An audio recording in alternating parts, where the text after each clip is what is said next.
சுசுக்கியில் Burgman access வண்டி வச்சுருக்கீங்களா? அப்போ உங்களுக்காக தான் இந்த வீடியோ, மறக்காமல் பாருங்கள்.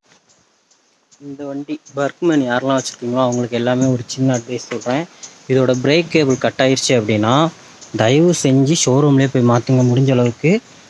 ஏன்னா நான் இது வரைக்கும் நினச்சிட்டு இருந்தேன் ஒரு கேபிள் தான் வரும், ஃப்ரண்ட்டில் ஒரு கேபிள் பேக்கில் ஒரு கேபிள் அப்படின்னு. அப்படி கிடையாது. இது கம்பைன் பிரேக்கிங் சிஸ்டம்ன்றதுனால இங்கேருந்து ஒரு கேபிள் இங்கே வரைக்கும் வந்து கனெக்ட் ஆகுது. அதே மாதிரி ஃப்ரண்ட்டில் 2 கேபிள் வந்து கனெக்ட் ஆகி அங்கேருந்து தான் கேபிள் பிரியுது. இதில் பேக் பிரேக் கட் ஆகிருந்துச்சி. நான் போய் மாற்றலான்ட்டு ஆன்லைன்லலாம் பார்த்தேன், லோக்கல் ஷாப்பில் கிடைக்கல, ஷோரூம்லேயும் ஸ்டாக் இல்லைன்ட்டாங்க. ஆன்லைன்லலாம் பார்த்தப்போ ஒரு கேபிள், பெரிய கேபிள் மட்டும்தான் இருந்துச்சு. நம்மளும் ஆர்டர் போடலான்னு பார்த்துட்டு இருக்கும்போது ஷோரூமில் கூப்பிட்டு ஸ்டாக் வந்துருச்சு அப்படின்னாங்க. அங்கே போய் பார்த்தா 3 கேபிள் வருது. Front brake 1, back brake 2 cable வருது. எனக்கு கட்டாயிருந்தது வந்து சின்ன கேபிள்.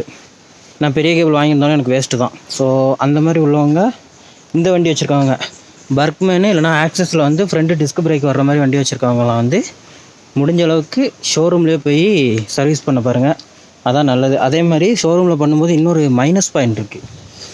ஃபோக் லாம்பை ஓச்சிட்டாங்க மீன்ஸ் அது அவங்க தப்பு கிடையாது, நம்ம தப்பு தான். இதோட ஒரு சின்ன ஒயர் கட் ஆகிருச்சு, அதை அவங்க பார்க்க மாட்டேன் அப்படின்ட்டாங்க. எக்ஸ்ட்ரா ஃபிட்டிங்ஸ் ஒர்க் வந்து நாங்கள் பார்க்க மாட்டோம் அப்படின்னு சொல்லிட்டாங்க. ஸோ அது மட்டும்தான், இன்னும் அதை சரி பண்ணணும். இப்போ பேக் பிரேக் ஓகே, ஆனால் புது கேபிள், எல்லாமே புது கேபிள்னால கொஞ்சம் பிரேக்கிங் இஷ்யூ இருக்குது. பிடிச்சா வண்டி நிற்காது, ஸ்லோவாகி தான் நிற்கிது. ஸோ முடிஞ்ச அளவுக்கு பார்த்துக்கோங்க. மழையெல்லாம் வருது, டயர்லாம் புதுசு மாற்றி பிரேக்ஸ்லாம் கொஞ்சம் ப்ராப்பராக வச்சுக்கோங்க, இல்லைனா மண்ணை கவிரும். இப்போது உள்ள நிலைமைக்கு நம்மளாக போய் விழுந்தாலும் இல்லை ஆப்போசிட்டில் வந்து இடித்தாலும் பழி என்னமோ நமக்கு தான் வரும். அதனால் கொஞ்சம் பார்த்து கேர்ஃபுல்லாக இருங்க. Happy journey.